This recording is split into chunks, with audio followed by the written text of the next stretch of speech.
કે શ્રીમદ સહજાત્મ સ્વરૂપીને ત્રિકાળ નમસ્કાર સાયલાથી લિખિતંગ ત્રંબકભાઈ એટલે કે અલ્પજ્ઞ બાળ ત્રંબકના નમસ્કાર વાંચશોજી. આપનો પત્ર ગઈ પરમ દિવસે સાંજે મળ્યો. એટલે કે કૃપાળુદેવનો જે પત્ર 833 છે તે ગઈ પરમ દિવસે સાંજે, ગઈકાલે નહીં પણ એના આગલા દિવસે એ સાંજે મળ્યો. તે વાંચી રાત્રે શ્રી ડુંગરભાઈ પાસે વંચાવા ગયો હતો, પણ તેમને ત્યારે શુદ્ધિ નહીં હોવાથી કાગળ નથુભાઈને આપીને આવ્યો હતો કે શુદ્ધિમાં આવે તો વંચાવજો. 10 બજ્યા પછી શુદ્ધિ આવી ત્યારે વંચાવ્યો. ગઈકાલે ફરીથી વંચાવ્યો. પછી તે ડુંગરશીભાઈએ કહ્યું કે સાહેબજીએ જે લખ્યું છે તે જ પ્રમાણે અને તેવી વૃત્તિમાં છું, મારે બીજું કાંઈ નથી. હવેથી મને કોઈ બોલાવશો નહીં, મારા ધ્યાનમાં ચૂક પડે છે. એમ કહીને સૂતા અને પછી બોલતા બંધ થઈ ગયા.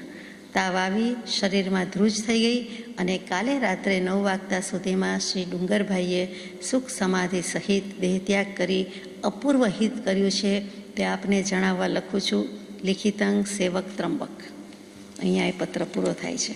અને આ જાણ્યા પછી કૃપાળુદેવના જ્ઞાનમાં તો છે જ, પણ આ પત્ર મળ્યા પછી પરમ કૃપાળુદેવે અંબાલાલભાઈ પર પહોંચ આપી છે. એમાં લખ્યું છે કે વવાણિયા જેઠ સુદ 6 ગુરુ વિક્રમ સંવત 1954, એટલે કે પછી તરત જ. અને આ પત્ર મળી ગયો એની પહોંચ કે અંજલિ કેવી આપી છે કે મહત ગુણનિષ્ઠ સ્થવિર આર્ય શ્રી ડુંગર જ્યેષ્ઠી સુધી 30 સોમવારની રાત્રિએ 9 વાગ્યાએ સમાધિ સહિત દેહમુક્ત થયા. આ કૃપાળુદેવનું સર્ટિફિકેટ. પહેલું આપણને શું લાગે છે એ લખ્યું હોય, મને કેમ લાગ્યું એમ હોય, આપને કેમ લાગે એમ, મુમુક્ષુને કેમ લાગ્યું છે, ખરેખર શું લાગતું હતું એ જ્ઞાની પુરુષ જાણે. એ લખ્યા પછી, વિદિત કર્યા પછી કૃપાળુદેવ લખે છે કે એમણે દેહ તો મૂક્યો, આટલા વાગ્યે મૂક્યો બધું, પણ સમાધિ સહિત દેહ મુક્ત થયા. શું સૌભાગભાઈ અને શું ડુંગરભાઈ. ડુંગરસિંહભાઈ એટલે કે જે પર્વતના નામે છે, અચળના નામે છે, એ જ ડુંગરસિંહભાઈ પ્રખર વેદાંતી અને છેક સુધી રિદ્ધિ સિદ્ધિ ભભૂત ચમત્કારની વાત કર્યા કરે તેવા ડુંગરસિંહભાઈ, પરંતુ છેલ્લે કેવલ જ્ઞાન વિશે પણ ઘણી વિશદ છણાવટ કરી શકે, કરાવી શકે, સમજી શકે એવા જે દશાવાન થઈ ગયા હતા તે ડુંગરસિંહભાઈ, અને તેમનો દેહ છૂટ્યો. તો કૃપાળુદેવે અંજલિ એમ આપી કે મહત ગુણનિષ્ઠ. આ મહત શું અને ગુણ શું?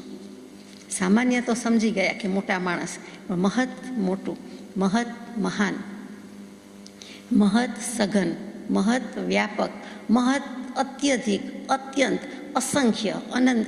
આ બધા શબ્દો મહતના અર્થ થાય. ઓછામાં ઓછા 30-40 અર્થ થતા હશે.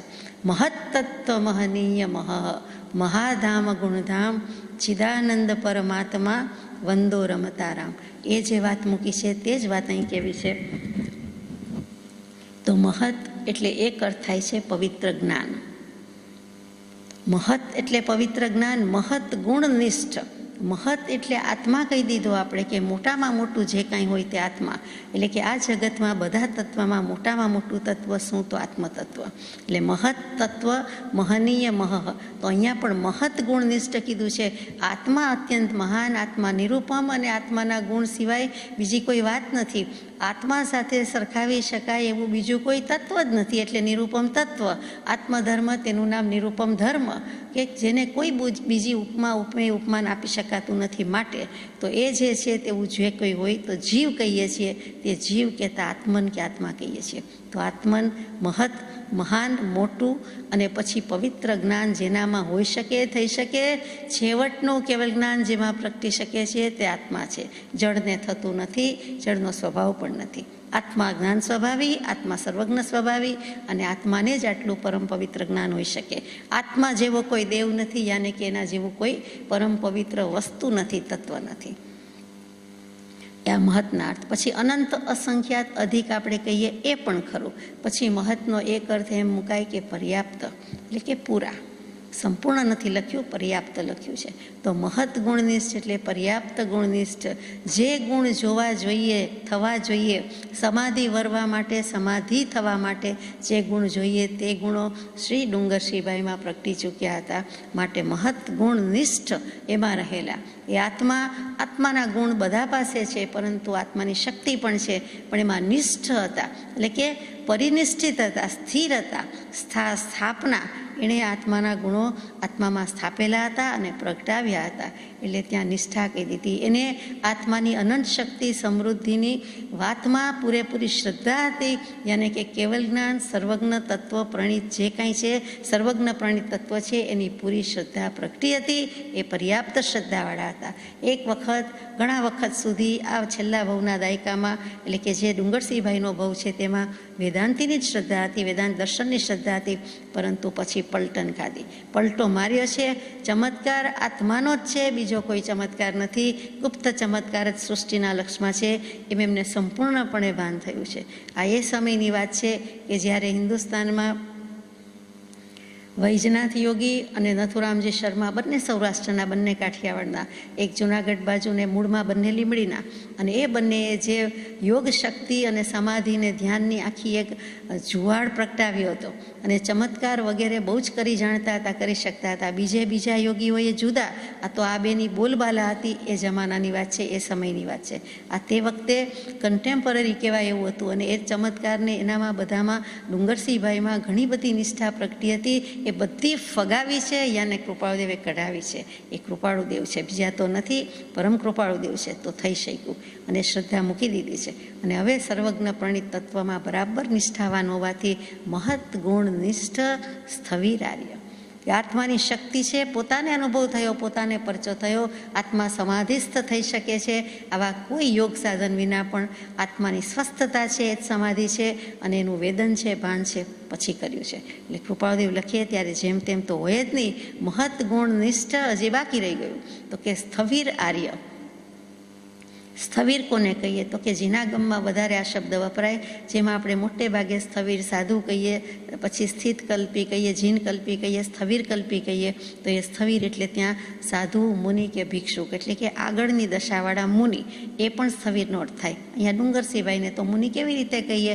તો કે આત્મજ્ઞાન ત્યાં મુનિ પણ તે સાચા ગુરુ હોય.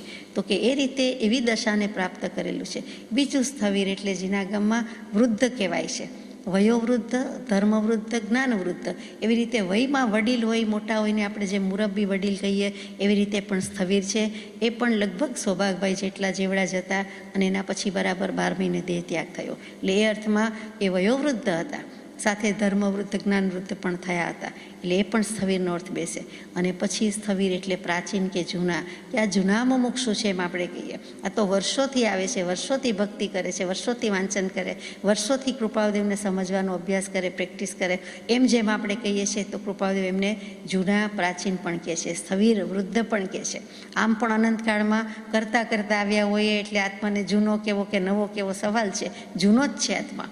અને એવા, અને એની સાથે સ્થવિર કહેતા દૃઢ અને અચળ. સ્થવિર આર્ય એટલે એ જે દૃઢ ધર્મી હતા, કે દૃઢ રંગ લાગી ગયો હતો. અચળ, અચળ નામ પણ છે ડુંગરસિંહભાઈ, એટલે ડુંગર, પર્વત, અચળ. અને એવા જ ગુણો પણ પ્રગટાવ્યા છે, માટે એ સ્થવિર. એટલે એવા પાછા આર્ય કયા? આર્ય એટલે અનાર્ય તો નથી જ, પણ આર્ય એટલે ઉત્તમ આચરણ છે. ઉત્તમ આચરણ શું કહેવાય? ઉત્તમ ચર્યા કોને કહેવાય? તો કે ઉન્મૂલન કરી નાખે છે તમસ, અંધકાર. ઉત્તમ, તમ એટલે તમસ એટલે અંધકાર, તમોગુણ, અને એનું ઉન્મૂલન કરી નાખે છે, જળમૂળથી ઉખેડી નાખે છે. તેનું નામ ઉત્તમ, એટલે કે આર્ય. અહીંયા આર્ય કહેતા સદાચરણની રીતે માત્ર આર્ય નથી, સદાચરણ સિવાય પણ એનું ચારિત્ર ઊંચું છે. એટલે કે એવી ચર્યામાં છે. ટૂંકમાં આત્મ સ્વરૂપની પ્રાપ્તિ હોય, દશા કરીને ગયા છે, સમાધિપૂર્વક દેહ છોડ્યો છે. એમ એમની અંજલિ પરથી અને આગળ પાછળની કેટલીક વાત પ્રસંગ પરથી ફલિત થાય છે. છેલ્લા સમયમાં સૌભાગભાઈને છેલ્લો સમાગમ, પરમ સમાગમ ઈડર તીર્થમાં કર્યો. આપણે જાણીએ છીએ ઈડરગીરી પર કર્યો. તે વખતે ડુંગરસિંહભાઈને પણ બોલાવ્યા છે. કહ્યું છે કે આ વખતે લોકલાજ ન રાખે, કોઈ જાતનો ભય ન રાખે, વિક્ષેપ ન રાખે, મને ડિસ્ટર્બ થશે એમ ન રાખે, અને ખુશીથી પધારે. અને એ આગ્રહપૂર્વક કહ્યું છે. સામાન્યપણે કૃપાળુદેવ આગ્રહપૂર્વક કહે નહીં, પણ એ વખતે કહ્યું છે. જાણે કે જ્ઞાનમાં અભિપ્રેત હોય કે આ લગભગ છેલ્લો સમાગમ થશે, અને પછી એ પહોંચી ગયા છે. એટલે એ સમાગમનો લાભ સૌભાગભાઈને જેટલો થયો એમ ડુંગરસિંહભાઈને પણ થયો હોવો જોઈએ. કેમ કે સૌભાગભાઈને પછી 2 ફટ જુદા ભાસ્યા છે. ઈડરગીરી પરના સત્સંગ પછી થોડાક જ દિવસમાં 2 ફટ જુદા ભાસ્યા એમ લખ્યું કે દનાટ થયા, 2 ફટ જુદા ભાસે છે. અને ત્યાર પછી થોડાક દિવસમાં જ દેહ ત્યાગ થઈ ગયો. જે બન્યું છે ઈડરગીરીના સત્સંગ પછી થોડા જ વખતમાં બન્યું છે, એ પણ વિચારવા જેવું છે. બધું ધીમે ધીમે થતું જ આવતું હોય, પણ આ તો છેલ્લે જે એકડો બે મીંડા સો કહીએ તેમ, એટલે કે કળશ ચડતો હોય તેમ, બાકી પૂરું તો થયું જ છે. કેમ કે શરૂ તો ક્યારનું થઈ ગયું છે. આત્માનો વિકાસ, ઉન્નતિ, પ્રગતિ તો દશા તો થતી જ આવી છે, પણ છેલ્લે દેહને આત્મા આટલા લીંબુની બે ફાડ જેવા દેખાય, બંને જુદા લાગે, સ્પષ્ટપણે પ્રગટપણે જુદા લાગે, એવો સૌભાગભાઈનો ત્યારનો અનુભવ છે. સૌભાગભાઈએ જેવી અચળ સમાધિથી સમાધિને વર્યા દેહ મૂક્યો, એવી રીતે ડુંગરસિંહભાઈએ પણ સમાધિપૂર્વક દેહ છોડ્યો. એવી જ રીતે પ્રભુશ્રીજીને પણ સૌભાગભાઈ તમારા જેવું જ સમાધિ મરણ થશે, એ પણ કૃપાદેવના આશીર્વાદ છે. એટલે કે સૌભાગભાઈને થયું, ડુંગરસિંહભાઈને થયું, પ્રભુશ્રીજીનું પણ એવું જ થયું, આપણે જાણીએ છીએ. અને બ્રહ્મચારીજીનું તો આપણે ઘણા જ પાસેથી મુખોમુખ સાંભળેલું છે કે કેવી રીતે અચલ સમાધિને વર્યા. આ બધા પુરુષોને નમસ્કાર છે. અને આ મૂળમાં શું છે તો કે સૌભાગભાઈને જેમ 781મો પત્ર, 780મો, 779, 80, 81 પરમ પુરુષ દશા વર્ણન એ છેલ્લા પત્રની પ્રસાદી મળી, તેમ ડુંગરસિંહભાઈને છેલ્લો પત્ર મળ્યો, જેવો તેવો નથી. પત્રાંક 833 આપણે એક પર્યુષણમાં પૂરો કર્યો છે. અને તે પત્રમાં સારાંશ શું છે તે છે કે પરમ સુખ સ્વરૂપ, પરમ ઉત્કૃષ્ટ શાંત શુદ્ધ ચૈતન્ય સ્વરૂપ સમાધિને સર્વકાળને માટે પામ્યા તે ભગવંતને નમસ્કાર. અને તે પદમાં નિરંતર લક્ષ્યરૂપ પ્રવાહ જેનો છે તે સત્પુરુષોને નમસ્કાર. એમાં પોતે આવી જાય, સૌભાગભાઈ આવી ગયા, ડુંગરસિંહભાઈ પણ આવી જાય. કેમ કે દશા કરી છે. દશા કરે છે એટલે કોઈ બીજો ભેદ રહેતો નથી. મિથ્યાત્વમાંથી સમ્યક દર્શન થઈ ગયું. સમ્યક દર્શન થઈ જાય તો આત્માની સમાધિ કે સ્વસ્થતા આવી ગઈ. અને એ થઈ ગયું, એમાં પણ જો ક્ષાયિક સમ્યક દર્શન થઈ જાય તો કેવલ જ્ઞાન કે મોક્ષ લગભગ નિકટ છે. એટલે કે આવા બધા જીવો થઈ ગયા છે, તેમને પણ આપણા આ તકે નમસ્કાર છે. અને એ પત્રમાં આખો જ પત્ર ઉત્તમોત્તમ, એમાં છેલ્લા પેરેગ્રાફમાં જાણે કે સૌભાગભાઈ, ડુંગરસિંહભાઈ કે કૃપાદેવ વતી સમાધિ વખતે અંત સમયે કદાચ બોલાય કે નહીં એમ ભાવ કરી દીધા કે સર્વથી સર્વ પ્રકારે હું ભિન્ન છું. એક કેવળ શુદ્ધ ચૈતન્ય સ્વરૂપ, પરમોત્કૃષ્ટ અચિંત્ય સુખ સ્વરૂપ, માત્ર એકાંત શુદ્ધ અનુભવ સ્વરૂપ હું છું. ત્યાં વિક્ષેપ શો, વિકલ્પ શો, ભય શો, ખેદ શો, બીજી અવસ્થા શી.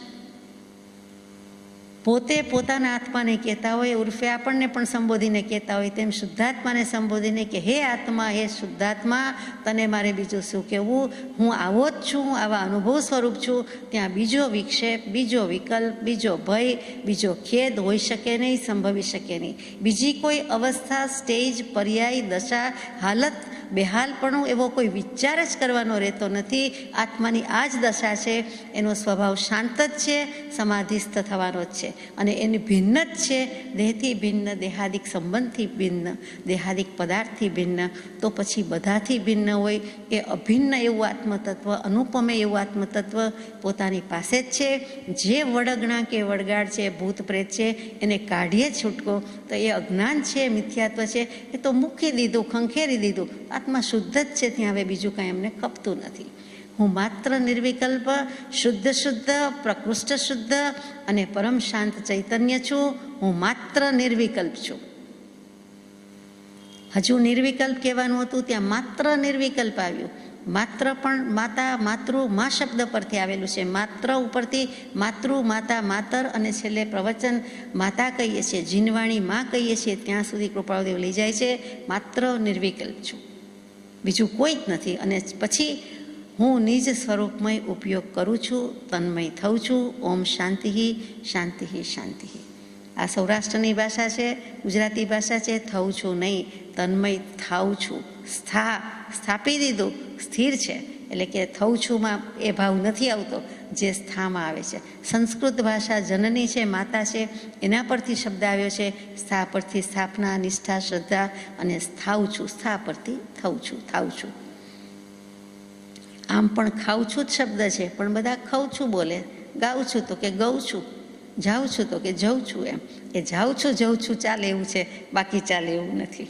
તો આપણે વાત કરતા હતા કે છેલ્લે ઓમ શાંતિ, શાંતિ, શાંતિ. આવા પત્રની પ્રસાદી. આ તો ધ એન્ડ, આપણે 2-4 શબ્દો વચન જ વાંચ્યા, પ્રવચન સમાન છે તે.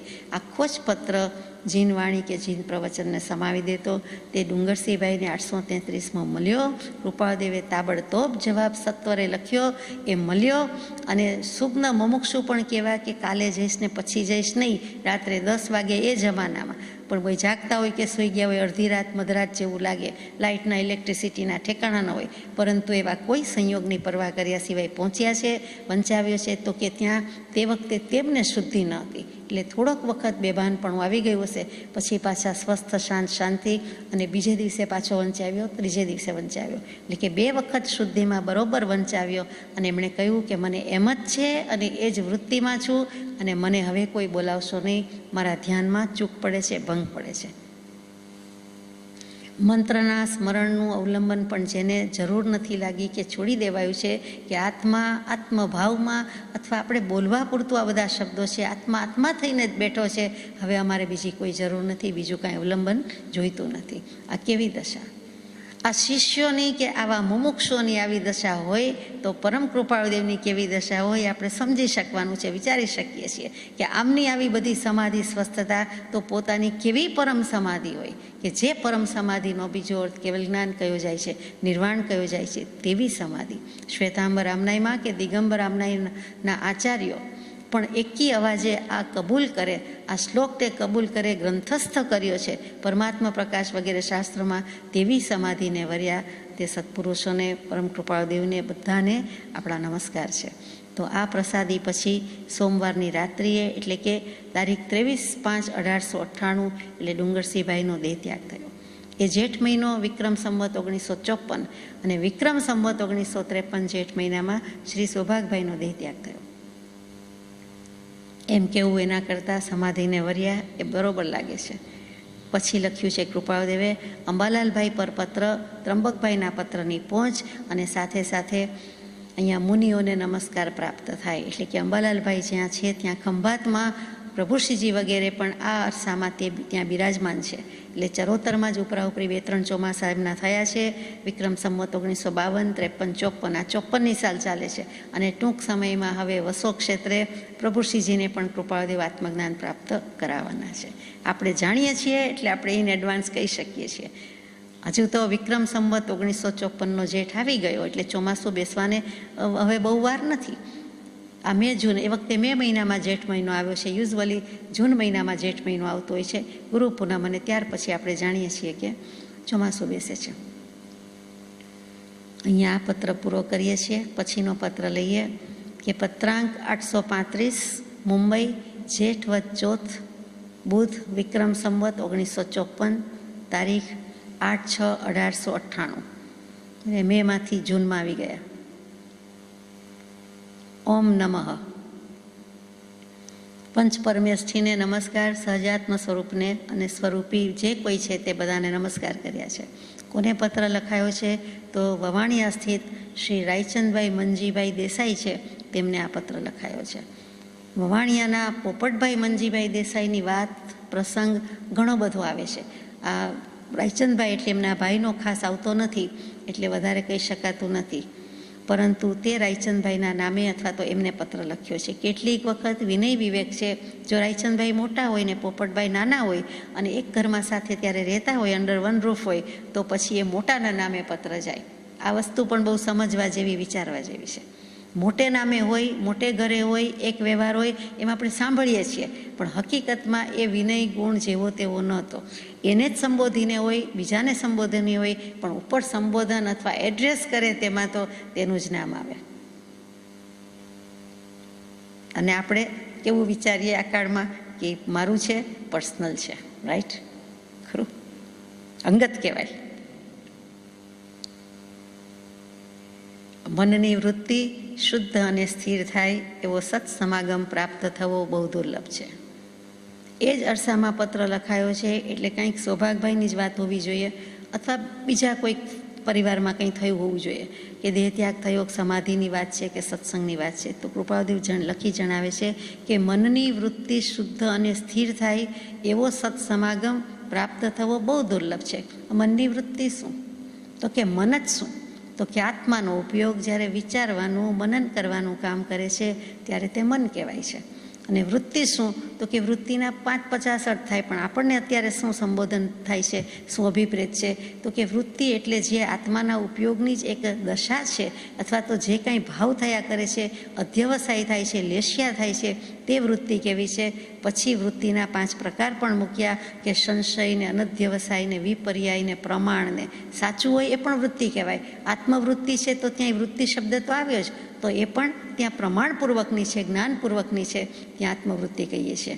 તો વૃત્તિના બધા પ્રકાર થાય, વૃત્તિના અર્થ થાય. એમાં મનની વૃત્તિ આપણે સમજવા માટે આત્માનો ઉપયોગ લઈએ કે શુદ્ધ અને સ્થિર થાય એવો સત્સમાગમ પ્રાપ્ત થવો બહુ દુર્લભ છે. શુભ ભાવ થાય એવું બને, પણ શુદ્ધ ભાવ કરાવી દે, સ્થિર ભાવમાં મૂકી દે એવું, અથવા એવા ઉપયોગમાં લઈ જાય એવો સત્સમાગમ તો ચોથા આરામાં પણ દુર્લભ હતો, તો આજે હોય એમાં નવાઈ નથી. તો કહે છે કે પ્રાપ્ત થવો દુર્લભ છે. એટલે કે રાયચંદભાઈને પરમ કૃપાળુદેવનો સત્સંગ ત્યારે નહીં મળ્યો હોય, નહીં મળતો હોય, અને એમ કહ્યું હશે કે મને સત્સમાગમની ખેવના ઝંખના છે, ખ્વાહિશ છે, ત્યારે એમણે કહ્યું છે કે એવો તો પરમ સત્સંગ અથવા પરમ સત્સમાગમ પ્રાપ્ત થવો દુર્લભ છે. વળી તેમાં આ દુષ્મકાળ હોવાથી જીવને તેનો વિશેષ અંતરાય છે. આ દુષ્મકાળ શું કામ છે? કાળચક્રના ખપ્પરમાં બધું એક પછી એક આવે એટલે છે કે એવા હીન મંદ પુણ્ય જીવો જન્મે છે માટે છે. તો કે દુઃખે કરીને ધર્મના સાધન પ્રાપ્ત થાય એવું હોવાથી તે કાળને દુઃખમ કાળ કે દુષ્મ કાળ કહ્યો જાય છે. સમ બેલેન્સ, ક્યાંય બધું બેલેન્સ નથી, સરખું નથી, બરોબર નથી, એવો જે કંઈ કાળ છે તેને દુષ્મ કાળ કહીએ છીએ. આપણે તો બોલી જાય દુષ્મ કાળ છે, પણ સમ શું? તો કે સમ નથી, વિષમ છે, દુષમ છે. એટલે કે સરખું થવું, બરોબર થવું, પલ્લા થવા, બરોબર થવા બહુ દુર્લભ છે. ક્યારે બરોબર થવું દુર્લભ છે? તો કે ધર્મની પ્રાપ્તિ જ નથી, ધર્મના સાધનની પ્રાપ્તિ નથી, અથવા એમાં 1000 વિઘ્ન આવે છે, લાખ વિઘ્ન આવે છે. કોઈ જીવને વૃત્તિ થાય છે એ ધર્મ ધ્યાન કરવા માટે વિચાર કરે છે, અગર પ્રેરણા કરે છે, તો પણ પોતાને બીજા વિઘ્નો આવીને ઊભા રહે છે, અંતરાય આવીને ઊભા રહે છે. આપણે કહીએ વચમાં વિઘન ઘણા મારે રે, માયાની જાળ બહુ ભારે રે, કેમ કરી વાલા તારા ચરણોને ધ્યાવું, એવી જ વાત છે. તો કે એવો જે સમય છે, પડતો કાળ છે, હીન પુણ્યવાળા જીવો છે, મંદ પુણ્યવાળા જીવો છે, સત્વ વિનાના જીવો છે. સત ક્યાંથી પ્રાપ્ત થાય? સત તો છે જ, પણ સત્વ જે રસકસ વિનાની જમીન જેવું તેવું તો ઉગાડે, પણ એ જેવું તેવું હોય. એવી રીતે સત્વ જ નથી, સાત્વિકતા નથી, એની ન્યૂનતા છે, એવા જીવો છે. કૃપાળુદેવને પણ લાગે કે ક્યાંય સત્સંગ માટે દૃષ્ટિ દેવા જેવું લાગતું નથી, ક્યાંય નાખી નજર પહોંચતી નથી. એ પુરુષને, એ પરમાત્માને ઘણું લાગ્યું છે, પોતાના માટે લાગ્યું છે, સમસ્ત કાળ માટે, સમાજ માટે લાગ્યું છે કે વિપરીત કાળમાં એકાકી હોવાથી ઉદાસ, પોતાને એવો કોઈ સમવયસ્ક એટલે કે સમકક્ષ દશાવાન એવો લાગતા નથી, એની નજીક પણ લાગતા નથી.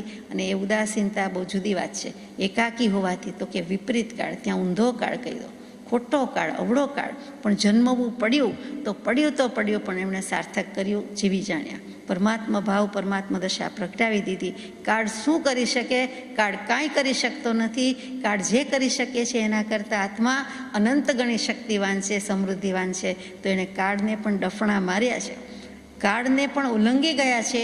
એટલે આપણે તેમને અજય પુરુષ કહીએ છીએ અને કાલાતીત પુરુષ કહીએ છીએ. આ કાળનો ક્ષમય પુરુષ કહીએ છીએ. આ કલિકાલ સર્વજ્ઞ પછી આ બીજો થયો, તો કે બીજો મહાવીર કે બીજો વીર થયો કે બીજો રામ થયો. એવા ભગવાન કહે છે કે દુષ્મ કાળ હોવાથી જીવને તેનો વિશેષ અંતરાય છે. શેનો અંતરાય છે? સત્સમાગમનો, સત્સંગનો અંતરાય છે. એમાં કાળને કહ્યું છે જે જીવને પ્રત્યક્ષ સત્સમાગમનો વિશેષ લાભ પ્રાપ્ત થાય તે મહત પુણ્યવાનપણું છે. જો કોઈને સત્સમાગમનો લાભ થતો હોય, વધારે લાભ થતો હોય, તો કે પ્રત્યક્ષથી થતો હોય, તો તે મહત પુણ્યવાનપણું છે. કેટલાક કોઈક પુણ્યશાળી જીવ હશે તો તેને પ્રત્યક્ષ સત્સમાગમ મળી શકે છે. કૃપાળુદેવનો ઘણાને મળ્યો છે, મળી શક્યો છે.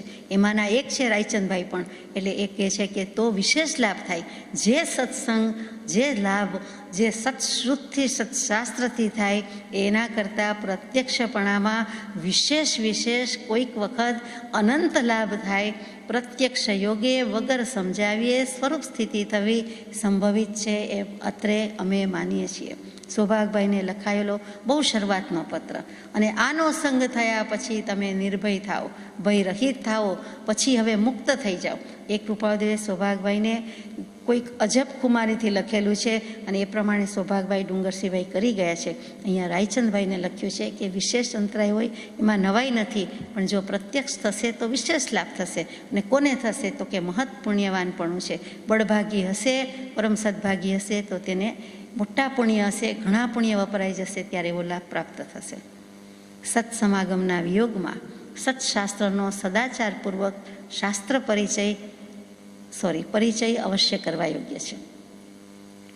સત્સમાગમના વિયોગમાં, માનો કે સત્સમાગમ નથી, કૃપાળુદેવને રાયચંદભાઈ પ્રત્યક્ષ સમાગમમાં નથી મળી શક્યા કે નથી મળી શકતા તે વખતે, અથવા વિયોગ થયો કે વવાણિયા હતા ત્યારે મળ્યા, મોરબી હતા ત્યારે મળ્યા, સાયલા ગયા, પરંતુ પછી સતત એમાં રહેવાતું નથી, તો કૃપાળુદેવે જવાબ આપી દીધો કે સદાચારપૂર્વક પરિચય અવશ્ય કરવા યોગ્ય છે. કોનો? શેનો? સત્શાસ્ત્રનો.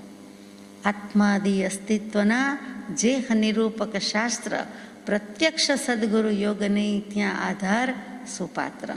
એટલે જો પ્રત્યક્ષ સદગુરુનો યોગ નથી તો તમે સત્શાસ્ત્રનો એ સત્પાત્ર જ છે અને એનો પણ આધાર લ્યો, અવલંબન લ્યો. કેવી રીતે? સદાચારપૂર્વક. ત્યાં મોટે ભાગે વાંધો પડે. અહીં સુધી આવીએ પણ પછી શાસ્ત્રનો પરિચય સદાચારપૂર્વક કરવાનો આવે ત્યાં આપણને થોડીક તકલીફ પડી જાય. સદ વત્તા આ વત્તા ચર, સતમાં જ રહેવાય એવું જે કાંઈ લક્ષણ, ગુણ ને શીલ હોય તેનું નામ સદાચાર. પવિત્રતાનો મૂળ તો કે સદાચાર. સદાચાર શબ્દના અર્થ પણ કેવા સુંદર થાય. આપણે તો સામાન્ય રીતે કહી દઈએ કે એને સદાચારી જ્ઞાન આપવું, એમ કે ઘરમાં રહેવાનું હોય તો પત્નીને પણ બેન જેવી ગણીને કે એને સદાચારી જ્ઞાન આપવું, એમ કૃપાળુદેવે લખ્યું છે કોઈને.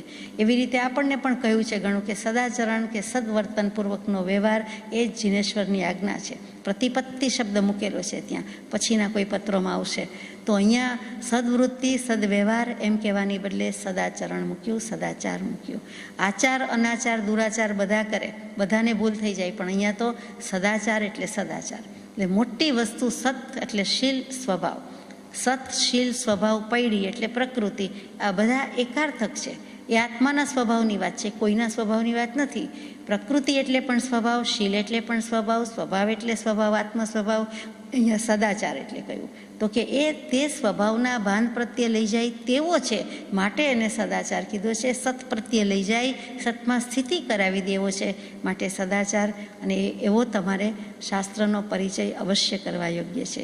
એટલે કે ઇન્દ્રિય નિગ્રહપૂર્વક શાસ્ત્રનો અભ્યાસ કરીએ, ઇન્દ્રિયના વિષયો પ્રત્યેની જય મેળવીને કરીએ, જેમ નિરાંતે કહીએ, નિર્વિકલ્પતાપૂર્વક કરીએ, અથવા તો નિર્વિકલ્પતાના લક્ષ્ય કરીએ, નિવૃત્તિ ક્ષેત્રમાં કરીએ, એમ જે બધા આપણને ફાયદા જણાય છે, લાભ જણાય છે, એવો જ ફાયદો કે એવો જ લાભ થાય. માટે કહ્યું કે સદાચારપૂર્વક જ્યાં હો ત્યાં પોતાને પોતાનો સત્સંગ પણ થઈ શકે, પોતે એને પુસ્તક, પોતે એને શાસ્ત્ર, પોતે એને ગ્રંથ, માત્ર એટલું જ. પણ જો એ સદાચારપૂર્વક હોય તો એને થઈ શકે. કેમ કે વચન તો એ પણ શાસ્તા પુરુષના છે.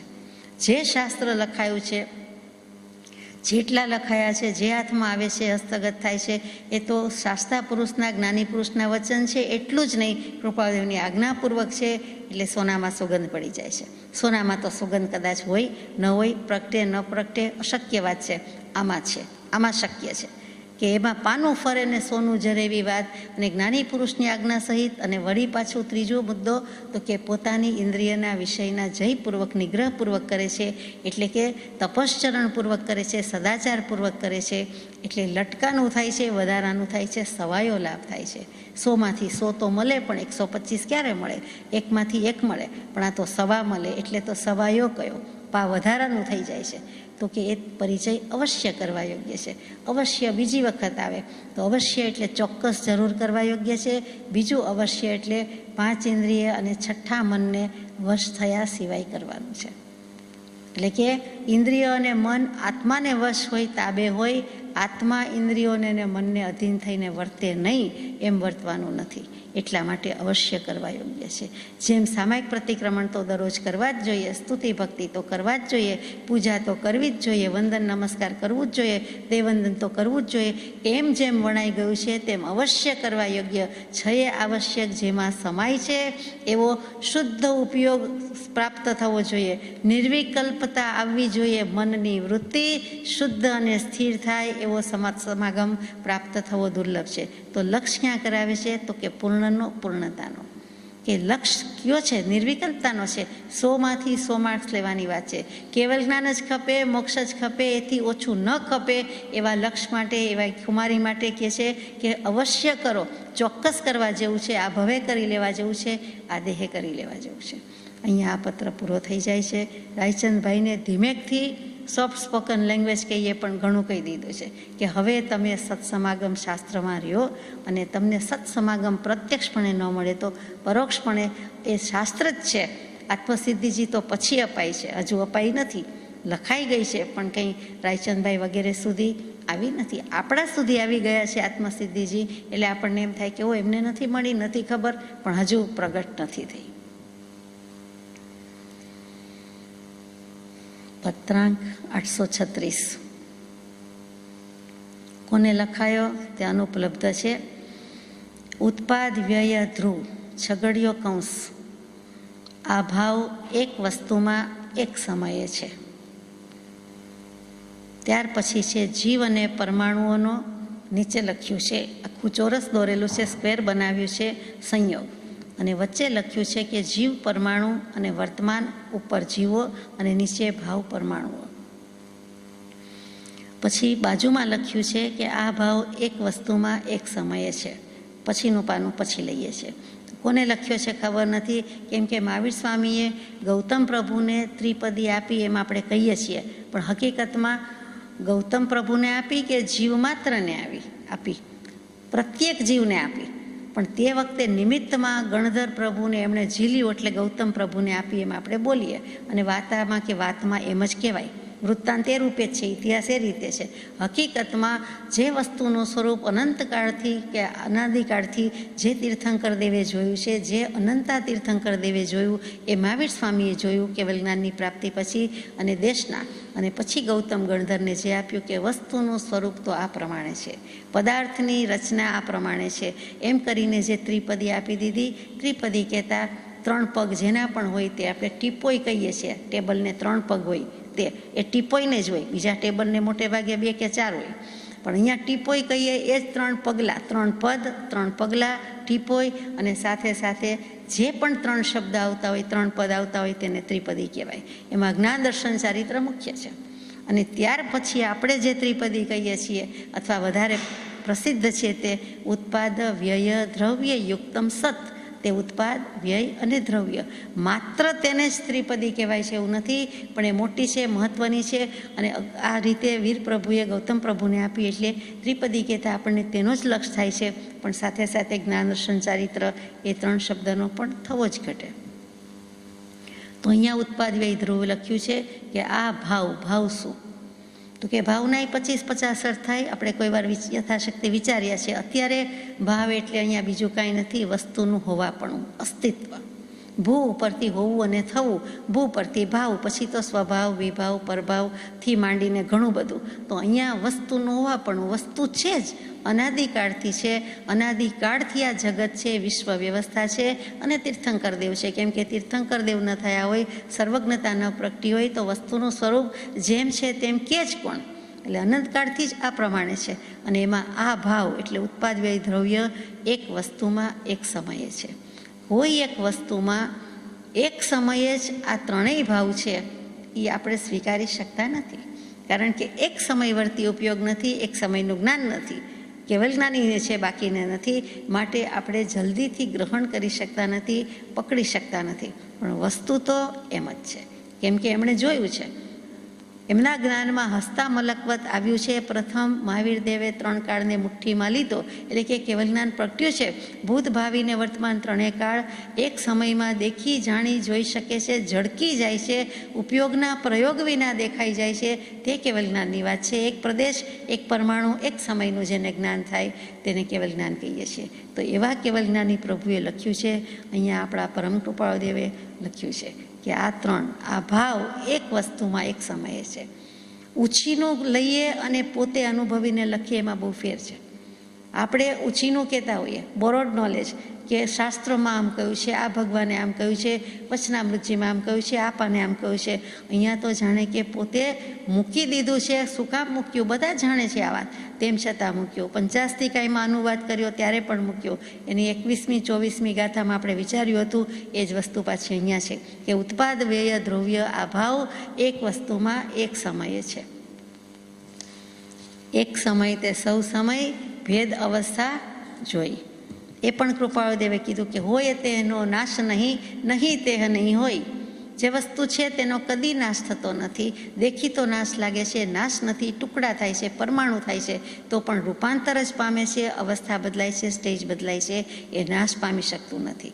કાંઈ જ નાશ પામી શકતું નથી. હોય તેનો નાશ નહીં, નહીં તે નહીં હોય. અને જે વસ્તુ નથી જ એ નથી જ, અનસ્તિત્વ છે, અભાવ છે. ત્યાં અભાવ એટલે અરુચિ, અણગમો નહીં, પણ ભાવ નથી તે અભાવ, એટલે અસ્તિત્વ નથી તે ભાવ. એની તો કોઈ વાત જ નથી. નથી તે નથી, છે તે છે. આપણે પણ વ્યવહારમાં વાપરીએ છીએ કે આ વાત કે આ વસ્તુ, આ વ્યક્તિ આમ છે તો છે, નથી તો નથી. એવી રીતે છે અને નથીની વાત. હોય તેનો નાશ નહીં, નહીં તે નહીં હોય. પણ એક સમય તે સૌ સમય ભેદ અવસ્થા જોઈ.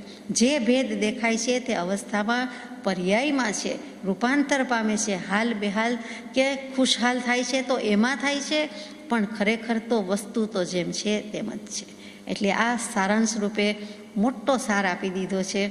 ફરીથી લઈએ કે ઉત્પાદ, ઉદ્વત્તા પદ, ઉત્પત્તિ, વ્યય એટલે વપરાઈ જાય છે એમ કહીએ છીએ, પણ નાશ કેવું છે ત્યાં. અને ધ્રુવતા એટલે સ્થિરતા, નિત્યતા. એ દરેક વસ્તુ પ્રતિ સમય પર્યાય રૂપે ઉત્પન્ન થાય છે, નાશ પામે છે, અને દ્રવ્ય રૂપે તો સ્થિર જ રહે છે. નિત્ય અનિત્ય બંને સ્વભાવ એક સાથે એક વસ્તુમાં એક સમયે હોય તો ભગવાન કહે છે આ સર્વજ્ઞ પરિણિત તત્વ એમ જ છે, તમે સ્વીકાર કરો. સૌભાગભાઈ ડુંગરસિંહભાઈને લખે કે માટે જ અમે કહીએ છીએ કે તમે પદાર્થને સમજો. 313મા પત્રમાં લગભગ છેલ્લે મૂક્યું અને શરૂઆતમાં મૂક્યું કે પૂર્ણ વિતરાગ જેવો બોધ અમને સહજે સાંભળી આવે છે. એટલે પૂર્ણ વિતરાગનો બોધ, મહાવીર સ્વામીનો બોધ અમને જેમ છે તેમ સાંભળી આવ્યો છે. અને છેલ્લે લખી દીધું કે માટે કહીએ છીએ કે તમે પદાર્થને સમજો. ચમત્કારની વાત જવા દો, ભભૂતની વાત જવા દો. આત્માને જે રિદ્ધિ સિદ્ધિ સમૃદ્ધિ પોતાનામાં છે એ પદાર્થ, એનું સ્વરૂપ એ સમજો. બીજું તો બાહ્ય છે એમાંથી નીકળી જાઓ, અથવા તો ગ્રહણ જ નહીં કરતા. દરેક વસ્તુમાં આપણે જાણીએ છીએ કે 2 અંશ હોય છે, એક દ્રવ્ય અંશ, એક પર્યાય અંશ. એટલે દ્રવ્ય ગુણ પર્યાય કહીએ છીએ. કેટલીક વખત દ્રવ્ય અને પર્યાય બોલીએ છીએ, કેટલીક વખત પર્યાય ગુણ એક લઈ લઈએ છીએ. મુખ્ય 2 વાત આવે, દ્રવ્ય દ્રવ્યાંશ, પર્યાય પર્યાયાંશ. ગુણ ગુણાંશ કહીએ છીએ તેવી રીતે. તો દ્રવ્યરૂપ અંશ છે એ હંમેશા સ્થિર હોય છે, ધ્રુવ હોય છે. ધ્રુવ કહેતા ચોક્કસ, ધ્રુવનો તારો કહીએ છીએ તે ક્યારેય નાશ થતો નથી. તે તો એમ યાદ રાખવા જેવું કે દ્રવ્યરૂપી અંશ એટલે ધ્રુવ અને સ્થિર, અને પર્યાયરૂપી અંશ છે તે અસ્થિર છે અને ઉત્પાદ વ્યય વાળી હોય છે. ઉત્પાદ વ્યય એક બાજુ થઈ જાય છે, એ 2 એક બાજુ, એ પર્યાય, અને આ બાજુ ધ્રુવ છે. આત્મા ગણી લઈએ અને સ્થિરતા ગણી લઈએ, એટલે 2 જુદા પડી જાય છે. જેમ સાંખ્ય દર્શન પુરુષ અને પ્રકૃતિ એટલે કે આત્મા અને દેહ, આત્મા અને એ સિવાયની બધી જ જડ પ્રકૃતિ. આત્મા સદા અસંગને કરે પ્રકૃતિ બંધ, તો એ આત્માને ત્યાં અસંગ પુરુષ કહી દીધો, એટલે કે એ કાંઈ કરતો જ નથી. એ સાંખ્ય દર્શનની માન્યતા, મૂળ માન્યતા. તો જીનાગમથી સરખી રીતે જોઈએ, કૃપાદેવની દૃષ્ટિથી જોઈએ, સર્વજ્ઞતાના વિવેકથી કરીને જોઈએ તો આપણને પણ સમજાય કે એમ જ છે કે આત્મા ખરેખર ક્યાં કાંઈ કરે છે, એ તો અસંગ જ છે. જે કાંઈ થાય છે તે પર્યાયમાં થયા કરે છે, કરે પ્રકૃતિ બંધ, ત્યાં પ્રકૃતિ કીધું. એટલે ત્યાં સાંખ્ય દર્શન પુરુષ પ્રકૃતિથી વાત લે એટલે પ્રકૃતિ મૂકે, અને બીજા તો કે જીનાગમમાં એને કર્મ કહી દઈએ છીએ, વેદાંતમાં કોઈ વાર માયા કહી દઈએ છીએ. શબ્દો જુદા જુદા છે, કેવું છે તો આજ, પણ જોઈએ તેવું પૂર્વ પર અવિરુદ્ધ રીતે કહી શક્યા નથી. તે અનેકાંત દર્શન, અનેકાંત દૃષ્ટિ હોવાથી કહી શકાયું છે. તે તીર્થંકર દેવ કહી ગયા, સર્વજ્ઞ કથી ગયા, બોધી ગયા. તો મોક્ષશાસ્ત્ર એટલે કે તત્વાર્થ સૂત્ર, એમાં પણ એક અધ્યાયમાં મહત્વનું સૂત્ર મૂકી દીધું, ત્રિપદી જ મૂકી દીધી કે ઉત્પાદ વ્યય દ્રવ્ય યુક્તમ સત. ઉત્પાદ, વ્યય અને ધ્રુવ થયા જ કરે છે અને તેનું નામ સત છે. સત એટલે ત્યાં સાચું છે, સારું છે એમ કહેવું, એના કરતાં અસ્તિત્વ ધરાવે છે. સતની વ્યાખ્યા શું? તો કે ગમે તે વ્યાખ્યા લાવો, પણ આ સતપદ પ્રરૂપણા ષટખંડાગમ ધવલા ટીકાના પહેલા ભાગનું પહેલું જ વચન કહો કે પેરેગ્રાફ કહો, વચન જ કહીએ, એનું ટાઇટલ જ કહો તો સતપદ આદિ પ્રરૂપણા. એટલે સતથી જ વાત થાય, સતપદથી જ વાત થાય. સ્યાતપદ નથી કહેવું, સતપદ કહેવું છે. આ એ સતની વાત છે અને એ સત મૂકી દીધું કે ઉત્પાદ વ્યયને ધ્રુવ થયા કરે છે. સીધી રીતે આપણે ઘણીવાર વિચાર્યું છે. પહેલાં ફરીથી એકવાર કહી દઉં કે સોનું તે સોનું જ છે, એમાં કોઈ ફેર પડતો નથી. ચેઇનની બંગડી કરો, બંગડીની બુટ્ટી કરો, વીંટી કરો, જે કરો તે, પરંતુ સોનું સોનું રૂપે રહે છે. એના ઘાટ આકાર બદલાય છે.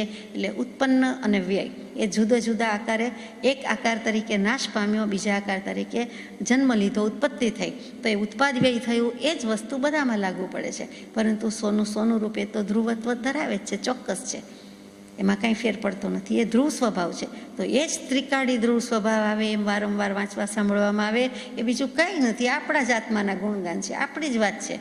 કંઈ ડરી જવાની વાત નથી, ભયભીત થવાની વાત નથી, ઊંચી વાત નથી. મૂળમાં જ વાત છે અને ઊંચી કેવી હોય તો એ વાંધો નથી, પણ એ નીચી હોઈ શકે જ નહીં, કેમ કે એક જ વાત છે અને એ ઊંચી જ છે, ઉત્પાદ વ્યય અને દ્રવ્ય. અહીંયા આ ભાવ એક વસ્તુમાં એક સમયે છે, એટલે કે એક એક સમયમાં જ હોય છે. ત્રણેય વસ્તુ એક સમયે હોય છે તો કે હોય છે એમ કહી દીધું, પલટાઈ જાય છે. પછી જરાક વસ્તુ બદલાય છે કે જીવ અને પરમાણુઓનો અને સંયોગ લખ્યું છે. પછી વર્તમાન લખ્યું છે વચ્ચે ચોરસ દોરીને, પાછું જીવો અને ભાવ અને પરમાણુઓ. એટલે કહેવું છે તો આ જ એવું મને સમજાય છે કે જીવ અને પરમાણુ, આત્મા અને કાર્મણ વર્ગના પણ પરમાણુ છે અને એ ગ્રહણ કરે છે અને એ પ્રમાણે એને દેહાદિક સંબંધો થાય છે, સંસાર ભાવ થાય છે, ભવ પરિભ્રમણ ઊભું રહે છે. વર્તમાનમાં આ દશા છે, કેમ કે જીવ સમય સમયે કાંઈ ને કાંઈ ગ્રહણ કરે છે. માટે જો નિજ સ્વભાવમાં, આત્મ સ્વભાવમાં હોય તો એને કર્મબંધ થાય નહીં, કેમ કે કર્મના પૂતગલ વર્ગના એક પણ ગ્રહણ કરતો નથી, કાર્મણ વર્ગના ગ્રહણ કરતો નથી, એટલે એને કર્મ બંધાતા નથી. ક્યારે? તો કે અનંતકાળમાં જ્યારે જ્યારે જે ભવમાં એ પોતાના સ્વભાવમાં રહીએ ત્યારે જ. તો અનંતકાળમાં સમ્યક દર્શન થયું હોય તો મુબારક છે, નહીં તો પોતાને જ્યાં સુધી એ સ્વભાવ પરિણતિ થઈ નથી ત્યાં સુધી કર્મ બાંધવાનો ધંધો એનો પૂરો થયો નથી, સતત ચાલુ છે. એને અનંત કર્મનો વ્યવસાય કયો છે કે એ બિઝનેસમેન જ છે, હજુ રિટાયર્ડ થયો નથી, નિવૃત્ત થયો નથી. જો સ્વભાવના ભાનમાં આવે, જ્યારે પણ આવ્યો તો જ તેની કર્મ સંતતિ તૂટે. આ અવિરતપણે સંતતિ ચાલતી હોય છે.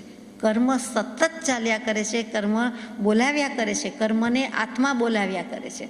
કર્મ એમનામ કાંઈ માનમોંઘા જ છે, આવતા નથી. એ પ્રેમથી કહે છે કે હે આત્મન તું બોલાવ તો હું આવું, બાકી આવતું નથી. અને આત્માને બોલાવ્યા વિના ચાલતું નથી. એ આમંત્રણ દઈ આવે છે, નોતરા દઈ આવે છે.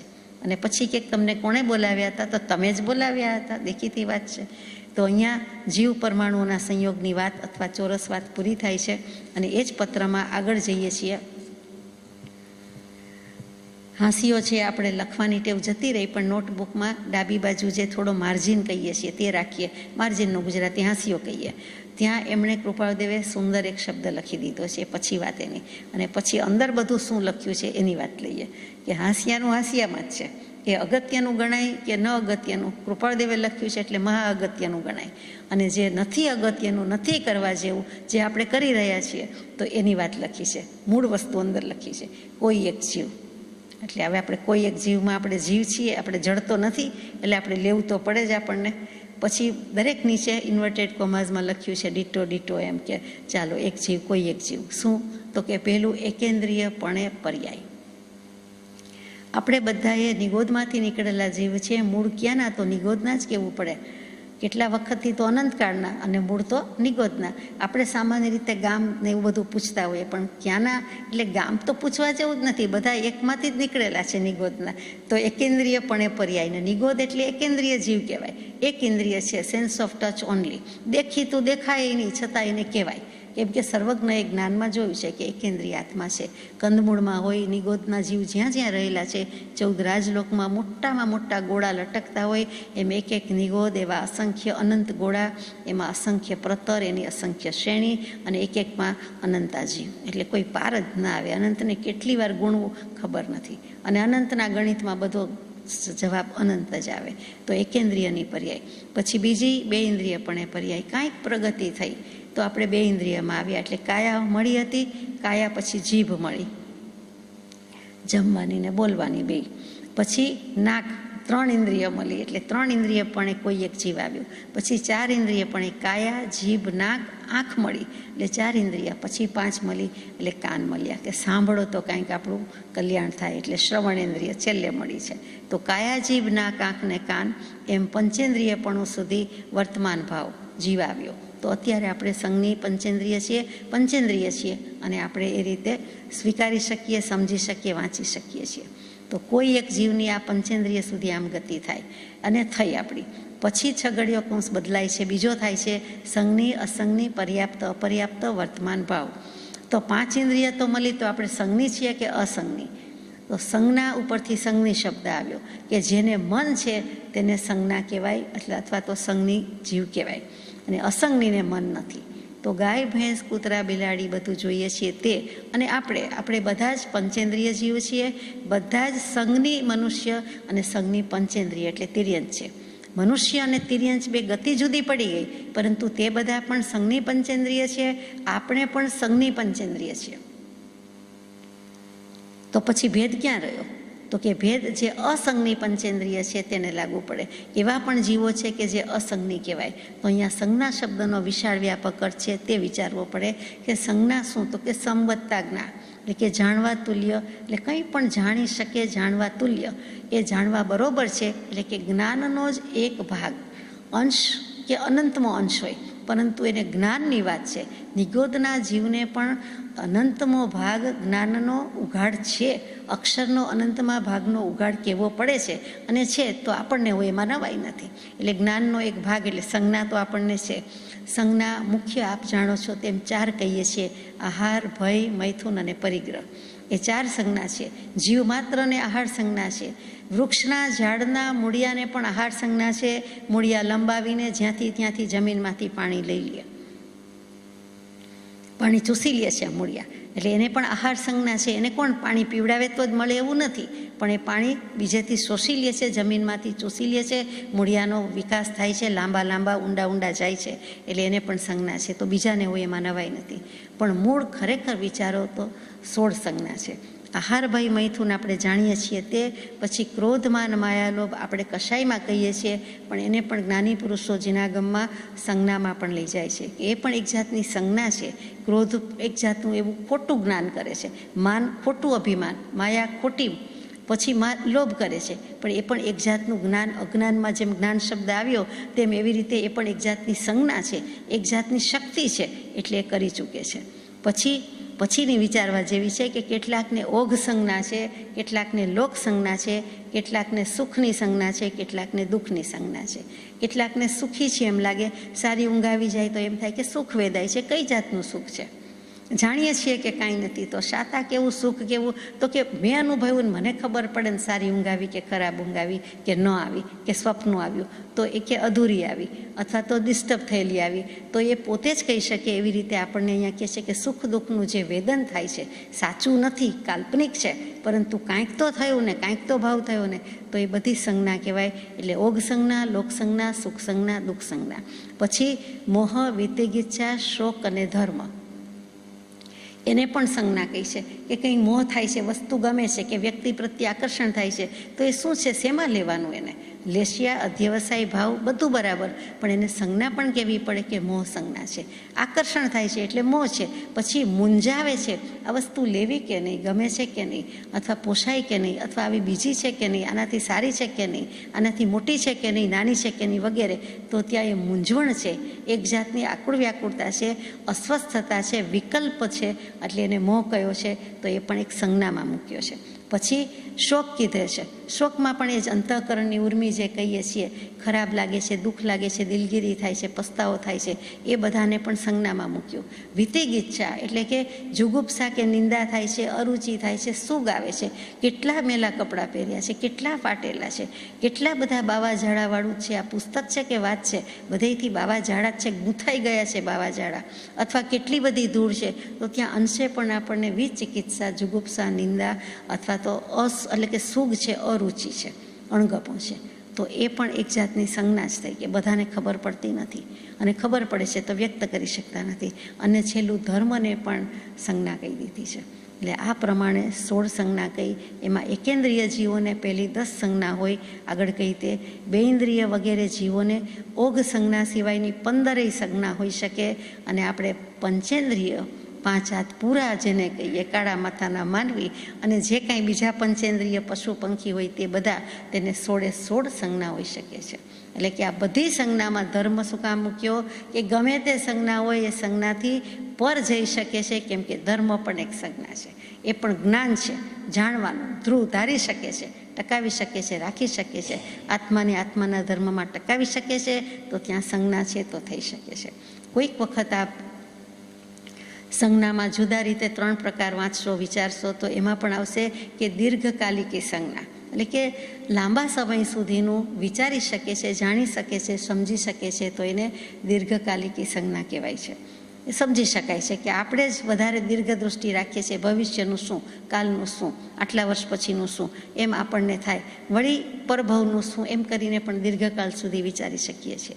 એવી જ રીતે હેતુવાદોપદેશિકી સંજ્ઞા આવે છે કે જે કંઈ હેતુ છે તે સિદ્ધ કરવાનો એને ભાવર્ય છે અને એક રીતે કરી શકે છે, તો એ પણ એક સંજ્ઞા છે. આ પ્રમાણે સંજ્ઞાના પ્રકાર મૂક્યા છે. તો આપણને આ સંજ્ઞા છે સંજ્ઞી, અસંજ્ઞી. કેટલાક જીવોને આવી સંજ્ઞા નથી, પંચેન્દ્રિયપણું હોવા છતાં પણ સંજ્ઞી ન હોય એ કેવું કહેવાય, પણ છે. પછી પર્યાપ્ત અને અપર્યાપ્ત, એટલે કે પર્યાપ્તિ એટલે શક્તિ, એ પારિભાષિક શબ્દ છે જેના ગમમાં આપણને કેટલી પર્યાપ્તિ છે, તો મનુષ્યને આપણને અત્યારે પૂરેપૂરી 6 પર્યાપ્તિ છે. આહાર, શરીર, ઇન્દ્રિય, શ્વાસોચ્છ્વાસ, ભાષા અને મન, આ 6 પર્યાપ્તિ છે. એ ક્યારે બંધાઈ જાય? અમુક ઉંમર થાય ત્યારે? એમ તો નથી. તો કે માતાના ઉદરમાં જ પહેલા સમયે જ એ જે આહાર ગ્રહણ કરે છે એમાંથી જ એની ઉત્પત્તિ થાય છે, તો તે પહેલો સમય છે ત્યારે જ એને આહાર પર્યાપ્તિ થઈ ગઈ. એ આહારમાંથી તો એની ઉત્પત્તિ છે, એ ગંદકીમાં એની ઉત્પત્તિ છે, એ આહાર. અને પછી શરીર બંધાય છે, પછી ઇન્દ્રિય બંધાય છે, પછી ભાષા અને પછી મન, અને વચ્ચે રહ્યું તે મુખ્ય શ્વાસોચ્છ્વાસ. તો કે એને કાંઈ જન્મે છે ત્યારે બંધાય છે એવું નથી, એ પહેલા સમયથી માંડીને થોડાક જ સમયમાં, થોડાક જ વખતમાં 6 પર્યાપ્તિ બાંધી દે છે. જન્મે છે ત્યારે બોલી શકતું નથી, પરંતુ ભાષા પર્યાપ્તિ તો એને કહેવાય. આ જિનાગમ કે એક વસ્તુની પરિણતિ, એક વસ્તુનું પરિણમન જેમ છે તેમ એમણે જોયું છે, એટલે લખી દીધું છે. જે દેહના ડૉક્ટર્સ કેટલુંક શોધી શક્યા નથી, તે જિનાગમ તો ભરપેટ બધું લખી દીધેલું છે. એકદમ માહિતીથી છલોછલ છે, આખા આગમના આગમ એ બધી જ માહિતી આપી દે છે. તો એ રીતે સંજ્ઞી અને અસંજ્ઞી, પર્યાપ્ત અને અપર્યાપ્ત. કોઈ પણ જીવના ભાગ પડે ત્યારે કેવું પડે, પ્રકારની વાત આવે ત્યારે કે કેટલાક પર્યાપ્ત છે, કેટલાક અપર્યાપ્ત છે. કેટલાક જીવો પર્યાપ્તિ પૂર્ણ કર્યા પહેલાં થોડાક દિવસમાં, થોડાક મહિનાનો ગર્ભ પડી જાય છે, દેહત્યાગ થઈ જાય છે, ગમે તે કારણ હોય, તો એમાં પણ પર્યાપ્તિ બાંધી નથી હોતી. અને ઘણી વખત તો 6 પર્યાપ્તિ બાંધ્યા પહેલાં પણ એમાં દિવસ સમય આવતો પણ નથી, એ પહેલાં એનો દેહત્યાગ થઈ જાય છે. જન્મું તો પછી, પણ પહેલાં જ દેહત્યાગ થઈ જાય, તો એ પણ પર્યાપ્તા જીવ અને અપર્યાપ્તા જીવ. કોઈક વાર આપણે પર્યાપ્તિ વિશે નિરાંતે લઈશું. અત્યારે આગળ જઈએ. અહીંયા કેવું છે કે આ બધા જીવો સંસારમાં છે. પછી કૃપાદેવ આગળ લઈ જાય છે જ્ઞાની, અજ્ઞાની, વર્તમાન ભાવ. કેટલાક જીવો 2 જ કેટેગરી છે, જ્ઞાની છે, બહુ ઓછા છે જે, અને કેટલાક અજ્ઞાની છે, મોટા ભાગના અજ્ઞાની છે. એ પણ પૂરું થઈ ગયું. પછી મિથ્યા દૃષ્ટિ ને સમ્યક દૃષ્ટિ. કેવલ જ્ઞાની ન હોય તો કાંઈ નહીં, સામાન્ય જ્ઞાની ન હોય તો કાંઈ નહીં, તો કે કેટલાક સમ્યક દૃષ્ટિ છે જે ઓછા જોવાના અને ઓછા જ છે, અને પછી મિથ્યા દૃષ્ટિ એ વધારે હોવાના, એ પણ ભાવ આવી ગયા. એટલે કે વર્તમાન ભાવ એટલે વર્તમાન અસ્તિત્વમાં કેટલા હોય તેમ. પછી એક અંશ ક્રોધ, અને યાવત અનંત અંશ ક્રોધ. એટલે કેટલાકને અંશે ક્રોધ આવે છે, ક્રોધ કહેતા બધી જ સંજ્ઞા આવી જાય છે, અને પછી કેટલાકને અનંત અંશ ક્રોધ આવે છે. એટલે કે એના ભાગ પાડ્યા છે કે જરાક ક્રોધ આવે કે જાજો ક્રોધ આવે, એટલે કે અનંતાનુબંધી ક્રોધ હોય તો એ પણ આવી ગયા, અને અનંતાનુબંધીથી જેટલા જેટલા ઓછા હોય એ એક અંશથી માંડીને સંજ્વલન સુધીના પણ બધા આવી ગયા, એટલે એ ક્રોધ આવી ગયો. આ પ્રમાણે અહીંયા વાત પૂરી થઈ. આ હાંસિયાની અંદરની વાત નથી, હાંસિયા બહારની વાત છે. હાંસિયામાં લગભગ આપણે પહેલાં લખી દઈએ કે કેટલાક છેલ્લે લખતા હશે. જ્ઞાની પુરુષો હું સમજું તો છું ત્યાં સુધી ટીકાકાર કે ટબ્બાકાર, ટબ્બો એટલે ટીકા, એ પહેલાં હાંસિયામાં બધા અર્થ લખી દે, અગત્યનું લખી દે, અથવા તો પહેલું જે લખવું હોય, લખવાની શરૂઆત આમ થતી હોય એટલે ડાબી બાજુ હાંસિયો માર્જિન હોય તેમાં પહેલાં લખી દે. તો કૃપાળદેવે પહેલાં પોતાનો સિદ્ધ ભાવ લખી દીધો છે, એટલે કે ગોળ ચક્કરડું કર્યું છે, મોટું સર્કલ છે, અને એમાં સિદ્ધ ભાવ એટલે હું તો જે છું તે છું, મારો સિદ્ધ ભાવ મારી પાસે, અકબંધ, એમ કરીને કૃપાળદેવે મૂકી દીધું હોય. અને દરેક જીવ છે સિદ્ધ સમ, જે સમજે તે થાય, એટલે સર્વ જીવ છે સિદ્ધ સમ, જે સમજે તે થાય. એટલે સિદ્ધ ભાવને એમણે માર્જિનમાં મૂક્યો છે કે એ તો છે જ, પણ જો સમજો તો થાય. અને આ બધી આપણી વર્તમાન અવસ્થા છે કે બધા જીવ આટલી પ્રગતિ કરીને કે આટલી ગતિ કરીને આવે છે, અને એમાંથી જે શુદ્ધ ભાવ કે સિદ્ધ ભાવ છે તેમાં રહી જવાનું છે, તેમાં ટકી જવાનું છે. તેનું પહેલાં તો ભાન કરવાનું છે, અને પછી ઉત્પાદ વ્યયની બદલે એ ધ્રુવ જ છે તો એમાં તમારે પણ આપણે પણ દૃઢતા સ્થિરતા રાખી દેવાની છે. તેવું કંઈક કહેવું હોય એમ લાગે છે, એમ સમજાય છે. કૃપાળદેવને ખરેખર શું કહેવું છે તે તેઓ શ્રી જાણે. તત્વ કેવલી ગમ્ય કહીએ તેના જેવું છે. એટલે આ સિદ્ધ ભાવ અને આ બધું જે બહાર લખ્યું તે દેહ ભાવ, સંસાર ભાવ, લૌકિક ભાવ, અને એમાંથી નીકળી જવાનું છે. અને અહીંયા આ રીતે પત્ર પૂરો કરી દે છે. એટલે વસ્તુ મહત્વ કોનું આવ્યું? સિદ્ધ ભાવનું આવ્યું, શુદ્ધ ભાવનું આવ્યું. તો અહીંયા શુદ્ધ ભાવ નહીં લખ્યો, મુક્ત ભાવ કેવું છે, મોક્ષ સ્વભાવ કેવો છે, એટલે શુદ્ધ નહીં લખતા સિદ્ધ લખ્યું. સિદ્ધ બુદ્ધ મુક્ત કહીએ છીએ. ઓમ તત્સત શ્રી નારાયણ. તો એમાં શું આવે? સિદ્ધ આવે કે શુદ્ધ આવે, બુદ્ધ આવે, મુક્ત આવે. તો અહીંયા પણ કૃપાળદેવ પણ શું કે સિદ્ધાત્મા સર્વ જીવ છે, શુદ્ધ સમ નથી લખ્યું, સર્વ જીવ છે સિદ્ધ સમ. અને સિદ્ધ એટલે મુક્ત, અને મુક્ત એટલે મોક્ષ ભાવ, કે મોક્ષ ભાવ તો હથેળીમાં છે, જો કરીએ તો થાય. માત્ર આત્મા સ્વસદભાવમાં આવવો જોઈએ. એમ મોક્ષમાળામાં ગજસુકુમારના પાઠમાં 16 વર્ષને 5 વર્ષની વયે આવું લખી દીધું છે કે મોક્ષ હથેળીમાં જ છે. એટલે બે હથેળી ભેગી કરી અને સિદ્ધશિલા દેખાય એ તો દ્રવ્યથી થયું, સ્થૂળ દૃષ્ટિથી મોક્ષ થયો, સિદ્ધશિલા થઈ. પણ ખરેખર જીવ પોતે પોતાના ભાવમાં કે ભાનમાં આવે તો એ મોક્ષ સ્વરૂપ જ છે. ત્યારે એને મોક્ષ સ્વરૂપ જ કહેવો પડે. ત્યારે સિદ્ધ ભગવાન પણ એમ જ કહે કે તું પણ સિદ્ધ જ છો, ત્યારે આમાંનામાં ટકી રહે, આવું ભાઈ હરખા, આપણે બેઉ સરખા. એટલે એ શુદ્ધ સ્વભાવનું, આત્મ સ્વભાવનું, મુક્ત સ્વભાવનું દાન દઈ દે છે. તો મોક્ષ દુર્લભ નથી, આવા દાતા દુર્લભ છે, આવા અનન્ય શરણ આપનાર દુર્લભ છે, આપણને મોક્ષ હથેળીમાં બતાવનાર દુર્લભ છે, મોક્ષનું, મુક્ત ભાવનું દાન દેનારા દુર્લભ, એટલે કે ભાન કરાવનારા દુર્લભ છે.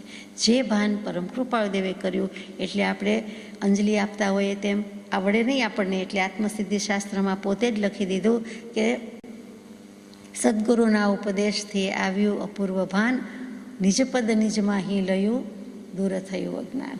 એટલે કે સદગુરુના ઉપદેશથી જ આ અપૂર્વ ભાન આવે છે કે આવ્યું છે, માટે નમસ્કાર કરીએ છીએ, માટે અહો અહો શ્રી સદગુરુ વગેરે આપણે અંજલિ આપીએ છીએ. આપણને એ પણ બતાવી ગયા, નહીં તો આપણને એ વિનય કે અંજલિ પણ કે આભાર દર્શન પણ આવડે નહીં. એટલા માટે કૃપાળદેવે શ્રી શાસ્ત્રમાં, શ્રી સિદ્ધિશાસ્ત્ર આત્મસિદ્ધિજીમાં બધું જ મૂકી દીધું.